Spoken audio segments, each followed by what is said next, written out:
Hello everybody, and welcome to this, my video on the Lomography Sprocket Rocket in bright green. I love this color. Anyway, this is a toy grade 35mm panoramic camera, and it does, the film size is 72mm by 33mm without the sprocket cover, and 72mm by 24mm with. Okay, so what does all that mean? Toy grade simply means it's a basic, entry-level, low-end. I don't like calling them that because you can still take really captivating images with them. And this, honestly, has a staggeringly sharp and contrasty lens. I was very surprised when I got my first roll of film back about that. Panoramic means that it takes images that are wider than they are tall by a significant amount. And I'll show you what that looks like here really quickly. I do not have the mask installed right now. In fact, I'm not 100% certain where it is. It's in the box somewhere. Anyway, this is the size of the images that are taken without the mask. And you can see that it's called the Sprocket Rocket because the image is projected onto the sprocket holes. So that's a unique feature about this camera, is that you can get sprocket hole images, which are a popular thing with the with some photographers. The Lomography Sprocket Rocket has no light meter, has a kind of a leaf shutter. I think it's more technically a guillotine shutter, if I'm honest, if I recall correctly. You know, I should know that. I had to take this whole camera apart to fix it. I do think it is a guillotine shutter. It has shutter speeds of bulb and approximately 1/100th of a second. So there's a switch up here on the top.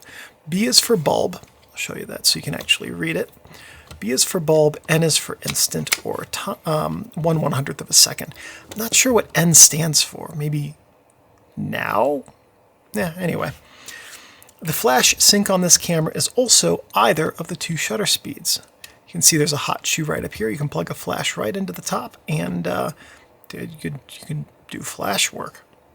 The target for this camera's history, the target market is fun, or what are called lo-fi users. Now, a lot of people call it Lomography, which is the brand of the camera. Lomography is a brand. The aesthetic, or the image style, is lo-fi, low fidelity.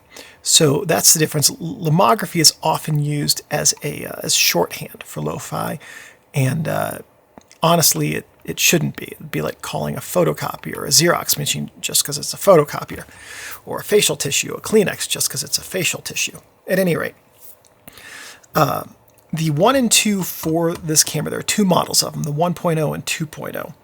The 1.0 and the 2.0 are the same camera, except that the 1.0 came only in black, and the 2.0 comes in colors, which insofar as I know, this is a 2.0. Insofar as I know, the 1.0 and 2.0 have the exact same interface and operation and image quality. Okay. The Sprocket Rocket is a unique offering in the film world, without a doubt, and that's because it's a multi-format panoramic camera. Only shoots panoramas, and it's two different panorama formats. One of them includes the sprocket holes. The design of this looks like an old Chicago cluster Bakelite camera, and those took 127 film. They were about the same size as this. They generally had one of the advances over here, and then there was room for a second roll of film to be stored in here to shoot later. These have that image aesthetic, which is molded plastic, and a lens that looked about like this. So I've done a few of the Chicago camera models and video manuals over the years, but this is what that's designed to channel that look. The aperture on this can be set to, where is it? It's on the, nope, that's focus. There's the aperture. To sunny right there is f8, and cloudy is f16. So either way, 100 ISO to 400 ISO film will work best in this camera. If you are in full sun, 100 ISO will be fine and good. If you are going to be indoors, in a very well lit indoor setting, 400 ISO will be a better choice than 100. The build quality on this is okay. Okay. So this one specifically that I bought, when I bought it, it was in very good condition, works perfectly, shutter didn't fire. So the good news about these is they're not super expensive, so I was able, and they're not hard to fix. I got in there and I did some repair work on it, and I was able to get the shutter mechanism to work. I just had to take it apart, glue a couple of pieces that hadn't broken, they just weren't lined up properly. Looked like in manufacturing they hadn't been lined up properly, so I glued them together and now it magically worked, and I was happy about that. That said, all of the other mechanisms, like the film advance, the frame counter is spot on. That's all reliable. So I think it was just a weird fluke that mine needed a shutter repair when I got it. These are made by, or maybe more accurate to say, these are marketed by Lomography. I don't know if Lomography makes their own cameras or if they farm it out to a producer in China that's not them. I don't know. It's made in China. And I couldn't find for certain, but when these were made, but the first time that the 2.0 was reviewed that I could find was in 2019. So these are relatively new cameras within the last 10 years, which means that this one's probably less than 2 years old right now. The 1.0 is a little bit older, but I couldn't tell you exactly how old. Sprocket Rocket was preceded by nothing directly that I could identify, though this camera does build on a general tradition of sprocket hole photography, which has been around off and on through the years in different forms. It was concurrent with just a whole boatload of other Lomography-made cameras. I could go through them all, but you have other things to do with the balance of your life. And it was followed by, as of this video's recording, nothing yet. And I believe that, again, as of this video's recording, that this camera is still in production. So if you have your Lomography Sprocket Rocket, let's do as we do and go over all of the features and everything on this camera. Now, one glaring absence is there are no strap lugs on this camera. So if you do want to connect it to a strap, you'll have to get one of those strap adapters for your tripod socket. But on the top here, we have the film rewind knob right here. This is what you would use to rewind your film when you're done with a roll. This is the film stop reference window, frame counter, flash hot shoe, and this is your film advance right here. This film stop reference window will tell you when to stop advancing your film. It does not have an automatic stop built into it, and we'll see that when we load the film. Okay. On the front of the camera here, we have the textured design, we have the lens. On the lens, switch it back and forth here. We have your instant shutter speed, your bulb shutter speed right here with the switch between the two of them. Shutter release button right here. This is your focus ring, and on the top you can see your focus distance indicator from infinity, 1 meter to infinity, or here your close focus is 0.6 meters to 1 meter.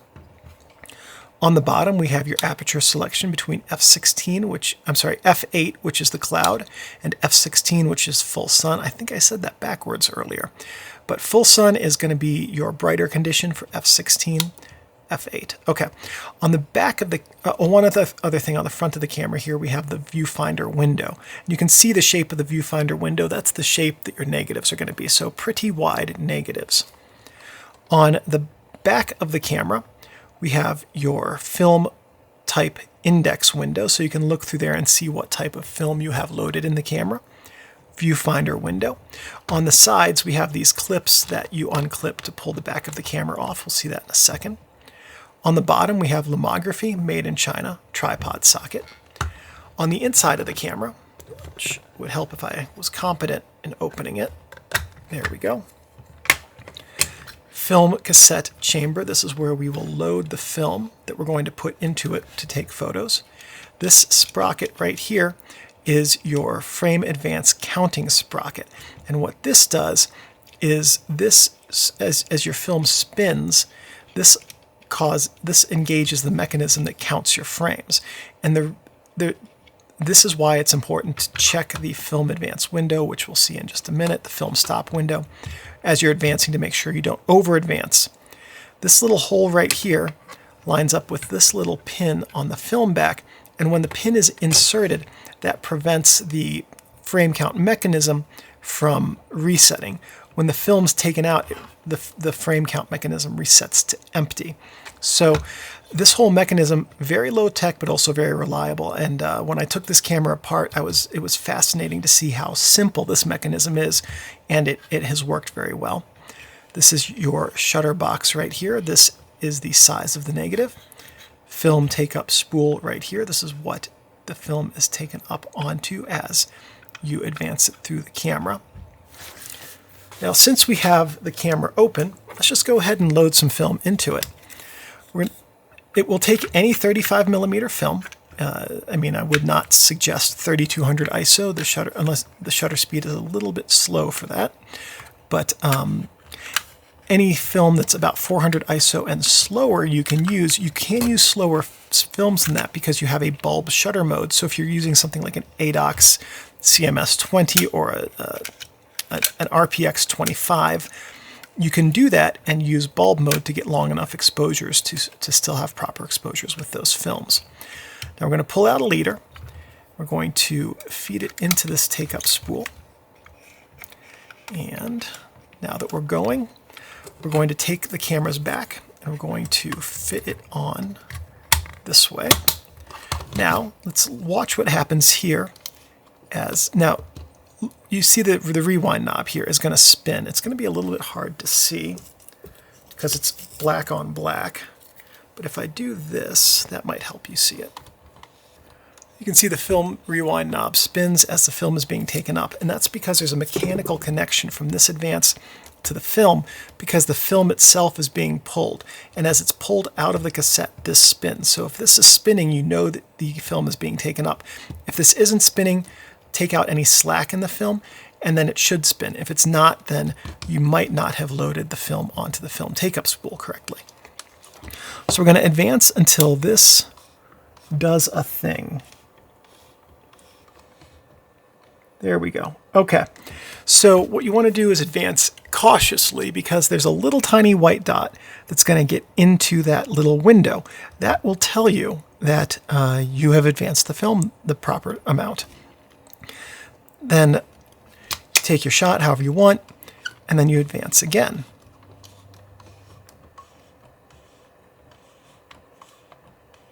And the white dot's back, and we're at next frame. We're good to go. Now, as you can notice, there was no stopping. So if you just keep dialing, expecting this thing to magically stop, it ain't gonna happen. And you will take one photo and go through your entire roll wondering why you don't have any photos because it didn't stop. So that's why using that white dot in that little window is very important to ensure that you have properly aligned your images, that you won't get overlapping, and that you don't accidentally keep scrolling past and not get a full roll. Now here is your frame counter. That's not the accurate thing that you need to look at when advancing your film. That's just to give you an idea of which frame you're on. I did not write down how many frames this takes, but 72 wide is double the normal width. So a 24 exposure roll should give you about 11 or 12 frames, and a 36 should give you about 17 or 18. So film is one and done, which means it can record light exactly one time in a controlled manner through a proper shutter speed and aperture, or an uncontrolled manner like this. So if you take your film back off to look at your images, you're not going to see anything. In fact, you're going to erase them. If your film is all the way out, you'll erase everything that's on it. If you expose your film to light before taking any photos, you'll prevent it from ever being able to capture an image. When light reaches film, it's exposed. That's it. End of story. So once a film has been exposed to light like this one has, everything's ruined. Okay, but I wanted to show you with this roll of dead film what it looks like when the film's going through the camera. And here's where the shutter opening is, right in here. So you take your picture, and then when you advance the film, you are literally just pulling it out of the cassette and onto the new shutter area. And it's being taken up over here on the film take-up spool. And that's it. It is super, super simple in that regard. So then when you rewind your film, there's no film rewind button. You just start dialing backwards like this. And if the film back is on, then it will engage with that little sprocket, and it should actually start counting down here. Maybe not, I don't recall. It's been a number of months since I shot a few rolls with this camera. And then when you are rewinding the film, you'll get to a point where you should hear something like that. That lets you know that you're very close to finishing your rewind. Now, in real life, what you want to do is rewind your film all the way into the cassette. That prevents you, if you leave a leader like this, it's a really easy thing to accidentally grab this cassette again and take double exposures and have neither set of shots take out or work out. It can be a little bit easier to pull these out if you leave a little leader and then feed it in manually yourself. I'm going to be reusing this film, so I'm going to leave a leader, but generally speaking, you want to rewind the leader the whole way as a way of recognizing that you're done with that roll. Now you've shot your... Now remember, it's not until you have rewound your film, at that point it's safe to take the back of your camera off. Then what you would do after you take out your roll is you drop in your next roll, or if you're done shooting for the day, just close up the camera and put the camera into your bag or backpack. So the next thing we're going to do is we're going to talk about how to use a flash with this camera, because it has the ability to actually take flash photos. That is super useful, by the way, for when you're out at dinner with friends and sitting around a table or something like that. You've got a large group of people in front of you. You've got a panoramic camera. Hey, look at that. You guys don't even have to like huddle in really close and look unnatural and cramped to all fit in the photo. Just sit naturally and happy. Okay. So flash use, super, super useful on this camera. Has a hot shoe. It will take any basic flash. The cheapest flash you can buy at your local camera store, it can use it just fine. The cheapest Vivitar, Sunpack, or whatever third-party flash you can buy that was made in the 70s or 80s, it can use it. The one caveat is you want to make sure your flash is what's called an X-type flash. If your flash can take multiple photos with the same bulb, and it looks like what you probably assume a standard flash looks like, it's an X-type flash, you are fine using it. If you have to replace the bulbs each time, well, there aren't many of those flashes. There aren't tons of those out there anymore. The vast majority of flashes are the modern X-type strobe flashes. So in all probability, whatever flash you're going to be using will work with this camera just fine. So to use a flash, some tips. I mean, look, I know this is a lo-fi camera, and lo-fi is the aesthetic, but the worst possible place to put a flash is right on top of your camera with the light facing towards your subject. The light leaves your flash, reaches your subject, bounces back towards your lens, reaches your film, and your subjects look flat and waxy. That's not a good look for anyone. So one thing you should do when buying a flash for this camera is make sure you get one with an articulating head. Okay, so that you can bounce the light up off the ceiling. Rotating and articulating is even better. That way you can bounce it up off of a wall, or if you're doing a full body panoramic portrait like this, you can articulate it up at the ceiling and get a portrait orientation panorama of a person. So using a flash with this camera is super simple. You plug it into the top, and then you just set it, articulate it, and rotate the head as you see fit, and go to town. So that would be my one recommendation, is getting one of those. And that's how you use a flash. Next thing let's talk about is how to look at how to use the lens and understand the markings. We talked a little bit about this, but here is the focus ring. The mountain and the person tells you you're at distant focus, which is 1 meter to infinity. The snowflake or flower, I guess it's actually a flower, tells you you're at close focus, which is 0.6 meters to 1 meter. This is the shutter speed dial, instant 1/100th of a second, or bulb, shutter button, of course. And then your aperture down here between f/16 and f/8. Really simple to use camera. You could also, because this is a helicoid, you could set this halfway in between, and your focus would be somewhere, I'm going to estimate that's in the 15 meter range, maybe 25 here, and about 2 over here. You can kind of eyeball that. Your aperture is deep enough that there's a little bit of slop, but if you were sitting at a table with some friends and you set your your focus to just a little bit beyond the flower, you'd probably be okay. So at any rate, that's how you use the lens. Let's talk next about taking a picture with the camera. These are designed to be super simple and very easy to use, and they are. Once you've got your film loaded and you're ready to go, you just select your shutter speed, 1/100th of a second or bulb, whichever you want. Select your aperture, depending on your conditions, sunny or cloudy. Get your focus, depending on how you want your lens to be focused. Take a picture. That's it. That is how you take a picture with this camera, and then you advance the film. Okay. What about double exposures? I have good news for you if you're into double exposures, because this camera is built to do them. So what you would do for double exposures is there's not a whole lot of science in this. You're not going to be doing a ton of compensation.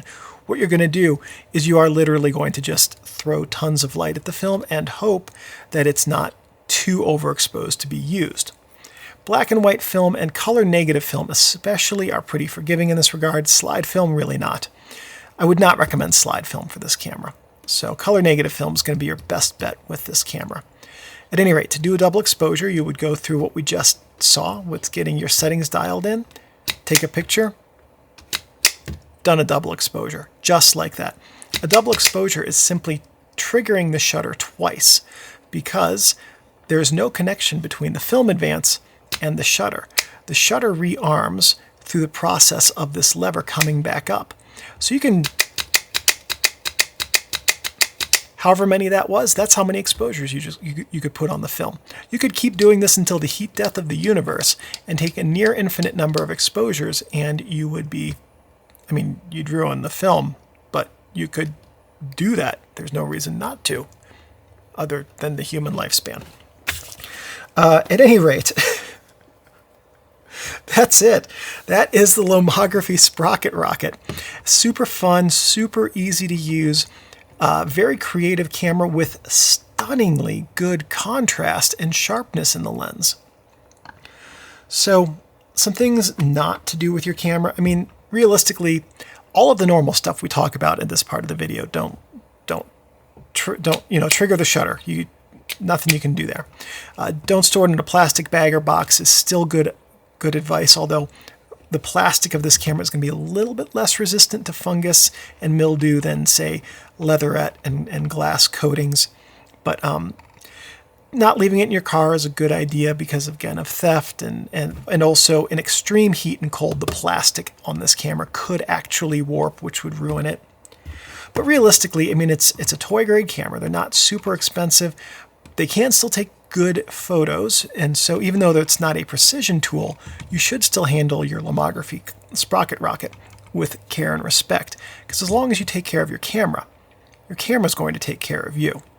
Thank you for watching this video. Please give me a thumbs up. That lets me know that I'm on the right track producing content which is useful and helpful to you. If you have any questions or comments, please leave those in the comments section below. I'm pretty good about checking these every couple of days and answering questions. If you have any suggestions or ideas for future videos, and if I have the technical know-how and equipment, I'm more than happy to make those. One last thing, thank you everyone for watching, and I'll see you in the next video. I gotta get up, Steinbeck. I have to turn off the camera.